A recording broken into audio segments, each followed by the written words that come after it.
फर्क नहीं पड़ता तुमने अभी तक कितने चैप्टर्स कर लिए हैं। अगर तुमने कुछ भी नहीं पढ़ा है ना, तो तुम्हारे लास्ट के ये कुछ दिन गेम चेंजर साबित होने वाले हैं। लास्ट ईयर मैंने ध्रुव को भी यही बात बोली थी। उसने पूरा साल मैथ्स को एकदम लाइटली लिया था, अच्छे से उसने पढ़ा ही नहीं, पर जैसे जैसे उसके एग्जाम्स पास आते गए वैसे वैसे उसे मैथ्स से डर लगने लगा। उसके बाद उसने मुझे पर्सनली इंस्टाग्राम पर मैसेज किया और अपनी सारी सिचुएशन बताई। उसकी सिचुएशन देखते हुए मैंने उसे मैथ्स से रिलेटेड हैक्स बताए, जिनकी हेल्प से वो अपने फाइनल एग्जाम में 92 मार्क्स लेकर आया। तो वही कंप्लीट स्ट्रेटजी मैं तुम्हें इस वीडियो में बताने वाला हूँ।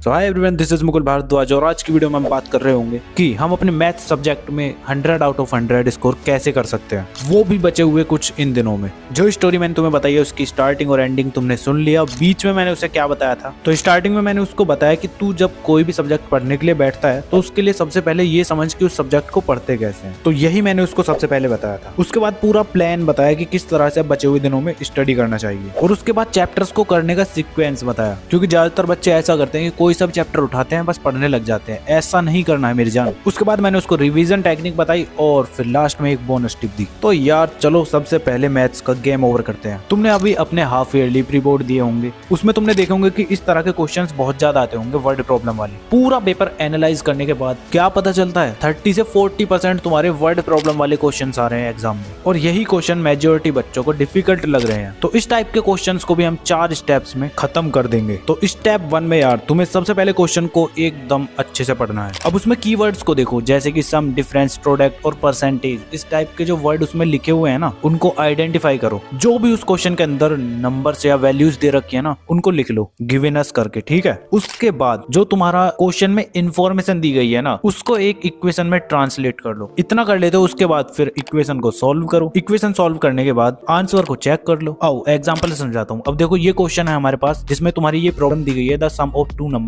Is 24. One of the numbers is 4 less than twice the other. Find the two numbers. Step 1 में तुमने क्वेश्चन को पढ़ लिया है। अब इसके अंदर तुम्हें दे क्या क्या रखा है, the sum of two numbers is equal to 24 and one number is 4 less than twice the other. Two numbers find करने हैं। इसके बाद हम इसको इस तरह से इक्वेशन में ट्रांसफॉर्म करेंगे। फर्स्ट नंबर को x मान के जो जो कंडीशन तुम्हारी क्वेश्चन में दी गई है उनके हिसाब से लिख लो इक्वेशन को। उसके बाद फिर स्टेप 3 में इक्वेशन को सॉल्व करो, बस सिंपल। और स्टेप 4 में तुम अपने सॉल्यूशन को वेरीफाई करोगे, यानी आंसर चेक कर रहे होगे। बस हो गया तुम्हारा वर्ड प्रॉब्लम वाला क्वेश्चन, ठीक है। तो इन 4 स्टेप्स की हेल्प से तुम क्वेश्चंस को सॉल्व कर रहे होगे। अब इन क्वेश्चंस की तुम्हें डेली प्रैक्टिस करते रहना है। ये क्वेश्चन तुम्हें मिल कहाँ रहे होंगे, तो ये मिलेंगे तुम्हें पीडब्ल्यू की इस बुक के अंदर। एक से एक बेस्ट क्वेश्चंस तुम्हें इसके अंदर मिलने वाले हैं, और सारे आंसर्स एकदम डिटेल में होंगे। और यही तुम्हारे 50% कॉम्पिटेंसी बेस्ड भी क्वेश्चंस इस सैंपल क्वेश्चन पेपर के अंदर तुम्हें मिलेंगे। साथ ही साथ लास्ट 5 इयर्स का ट्रेंड एनालिसिस, जिससे तुम्हें पता चलेगा कि किस टाइप के क्वेश्चंस तुम्हारे एग्जाम में ज्यादा पूछे जा रहे हैं। उसके बाद तुम्हें चीट सीट मिल रहे होंगे इसमें। साथ ही साथ तुम्हें इंपोर्टेंट डेरिवेशंस और कॉन्सेप्ट्स भी मिलेंगे ही मिलेंगे। अब सीबीएसई के सॉल्व पेपर 2024 के वो भी तुम्हें इसके अंदर मिलने वाले हैं, और भी बहुत सारी चीजें हैं जो तुम्हें इन सैंपल क्वेश्चन पेपर के अंदर मिलने वाली है। बाकी सब्जेक्ट के लिए भी है। अगर तुम एक साथ पूरे बंडल को बाय करते हो तो तुम्हें ये काफी अफोर्डेबल प्राइस पर मिलने वाली है। लिंक मैं तुम्हें डिस्क्रिप्शन में दे दूंगा। और अगर तुम डायरेक्ट पीडब्ल्यू स्टोर से जाके बाय करते हो ना, तो तुम मेरा ये कूपन कोड LRN150 यूज कर सकते हो। इससे तुम्हें कुछ और % का डिस्काउंट मिलने वाला है। तो जाओ जाके अब भी बाय कर लो। तो वर्ड प्रॉब्लम वाले क्वेश्चंस का गेम इस तरह से हम एंड कर रहे होंगे। अब इसके बाद बात करते हैं फॉर्मूला लर्न करने का बेस्ट तरीका क्या है। तो देखो यार, इसके लिए 3 टेक्निक्स हैं। थर्ड वाली मुझे सबसे ज्यादा बेस्ट लगती है, बिकॉज वो एकदम तकड़ी टेक्निक है। तो फर्स्ट वन है तुम्हारी निमोनिक्स। तो हाँ, निमोनिक्स बनाकर भी तुम फॉर्मूले याद कर सकते हो। तुम्हारे टीचर ने ऑलरेडी तुम्हें याद कराए होंगे इस तरीके के, और तुम भी खुद अपने पास से बना सकते हो, ठीक है। इसके बाद आती है टेक्निक नंबर 2, जिसमें तुम्हें क्या करना है, फॉर्मूले को तुम लिखोगे और बार बार उसको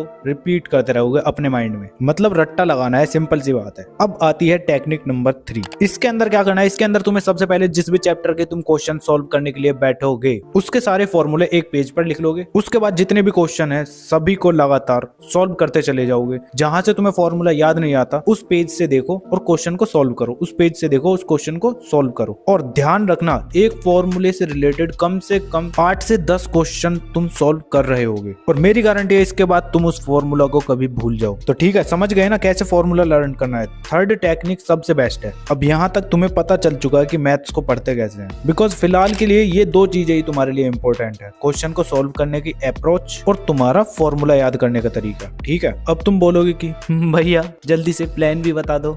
ओए होगे प्लान तो रेडी है, सुनता जा अब अच्छे से। तो बेटा जी प्लान ये है कि दिन में तुम्हें सेल्फ स्टडी के 2 घंटे मैथ्स के लिए अलग से निकालने हैं डेली। और अब ज्यादा बकवास की ना कि भैया 2 घंटे कहाँ से निकालेंगे, तुम्हारे पेपर एकदम सर पे आ चुके हैं, अब भी 2 घंटे नहीं पढ़ोगे तो क्या करोगे बे? ये तो सीधे सीधे खुराक वाले काम कर रहे हो। अब 2 घंटे की सेल्फ स्टडी में तुम्हें करना क्या है, तो देखो सबसे पहले अब तुम्हारे पास जितने भी दिन बच रहे हैं, अब मैं मानता हूँ तुम्हारे पास 1 महीना बच रहा है फाइनल एग्जाम के लिए, तो तुम्हें एक चैप्टर को करने के लिए 2 दिन लगाने हैं। 2 दिन जब लगाने हैं जब तुम्हारा कोई बड़ा चैप्टर है, अगर इजी चैप्टर है तो 1 दिन में भी निपटा देना, पर छोड़ो 2 दिन में तुम्हें एक चैप्टर करना है, ठीक है? तो इस हिसाब से तुम्हारे 14 चैप्टर हो जाएंगे 28 डेज में। अगर तुम्हारे पास और भी कम टाइम है तो 1 दिन में एक चैप्टर को निपटाओ। नहीं समझ आ रहा कैसे करना है, इस वाली वीडियो को देख लेना, टॉप पर स्ट्रेटेजी बताइए पूरी कंप्लीट, लिंक डिस्क्रिप्शन में दे दूंगा, बाद में देख लेना। तो तुम्हें प्लान पता चल चुका है, तो अब चैप्टर्स को करने की सीक्वेंस की भी बात कर लें। तो देखो यार, सबसे पहले तुम्हारे मैथ्स में 14 चैप्टर है टोटल, ऑलरेडी पता ही होगा। तो कुछ इस सीक्वेंस से तुम्हें चैप्टर्स को निपटाना है। सबसे पहले तुम कर रहे होगे पॉलिनोमियल्स चैप्टर को, जब वो खत्म हो जाता है तो उसके बाद तुम करोगे रियल नंबर चैप्टर को। उसके बाद यार तुम कर रहे होगे क्वाड्रेटिक इक्वेशन चैप्टर को, जब वो हो जाता है तो उसके बाद करोगे कोऑर्डिनेट जियोमेट्री वाले चैप्टर को। उसके बाद अर्थमेटिक प्रोग्रेशन वाले चैप्टर को खल्लास कर रहे होगे, वो हो जाता है तो उसके बाद तुम करोगे इंट्रोडक्शन ऑफ ट्रिग्नोमेट्री चैप्टर। उसके बाद फिर साथ साथ उसका कर लोगे एप्लीकेशन ऑफ ट्रिग्नोमेट्री वाला चैप्टर, वो हो जाता है तो उसके बाद फिर तुम स्टैटिस्टिक्स चैप्टर को निपटा रहे होगे। उसके बाद फिर प्रोबेबिलिटी चैप्टर को निपटाओगे, जब वो हो जाता है तो फिर उसके बाद ट्राइंगल को कर रहे होगे। उसके बाद फिर तुम सर्कल चैप्टर को निपटा रहे होगे, जब वो हो जाता है तो उसके बाद तुम करोगे pair of linear equation chapter को। उसके बाद फिर कर रहे होगे तुम area related to circle chapter को, वो हो जाता है तो उसके बाद फिर करोगे सरफेस एरिया एंड वॉल्यूम। तो इस सीक्वेंस में तुम अपने सारे चैप्टर्स को निपटा रहे होगे जल्द से जल्द। अब तुम्हारा बिल्कुल भी स्टडी करने का मन नहीं करता, टाइम टेबल वगैरह भी नहीं बन रहा तुमसे, तो तुम इस वाली वीडियो को भी जाके देख सकते हो, कंप्लीट टाइम टेबल मैंने बताया है। तो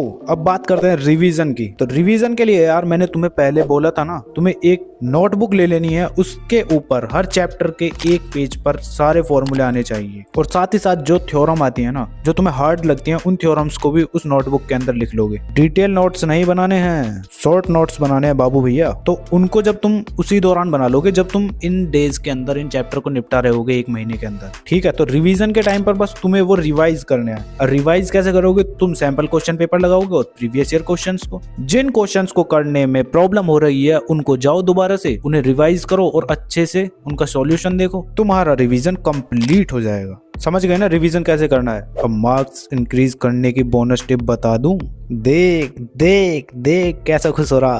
तो सुनो फिर, देखो जब भी तुम मैथ्स में क्वेश्चन सॉल्व करने के लिए बैठोगे ना, तो तुम्हें एनसीईआरटी के एग्जाम्पल और एनसीईआरटी के जो एक्सरसाइज वाले क्वेश्चंस हैं सभी को अच्छे से सॉल्व कर लेना है। और अब मैं तुम्हें दे रहा हूँ 80-20 रूल वाले इंपॉर्टेंट टॉपिक्स, जिन टॉपिक्स को करके तुम अपने एग्जाम को फोड़ के आ रहे होगे। मोस्ट इंपोर्टेंट टॉपिक ये होने वाले हैं। कहाँ मिलेंगे ये तुम्हें? तो तुम टेलीग्राम पर you can learn it search कर लेना, या लिंक मैं बायो में दे दूंगा। साइंस, सोशल साइंस और मैथ्स तीनों के लिए इंपॉर्टेंट टॉपिक मैंने वहाँ पे अपलोड किए हुए हैं। और हाँ, जो पहले से मेरी वीडियोस देख रहे हैं वो बहुत कंप्लेन कर रहे हैं कमेंट सेक्शन में कि मौसम्बी का जूस नहीं भिजवाया आपने। तो यार तुम्हारे लिए इतनी तगड़ी तगड़ी वीडियोस दे रहा हूँ, इनको देखने के बाद तुम्हारा मूड ऑफ होता है क्या? बताना जरा। अगर मूड ऑफ ही नहीं होता तो जूस की क्या जरूरत? समझ रहे हो ना? जूस तुम्हें रिजल्ट के बाद पिलाएंगे। क्या मतलब रिजल्ट खराब आएगा और तब मूड ऑफ होगा? अबे जाओ, बकवास क्यों सुन रहे हो तुम मेरी? ये वीडियोस तुम्हें स्क्रीन पर शो हो रही होंगी, इनको भी देख लेना, ये तुम्हारे लिए ही बनाई गई हैं। चलो फिर मिलते हैं नेक्स्ट वीडियो में, तब तक के लिए keep learning, keep studying and keep smiling.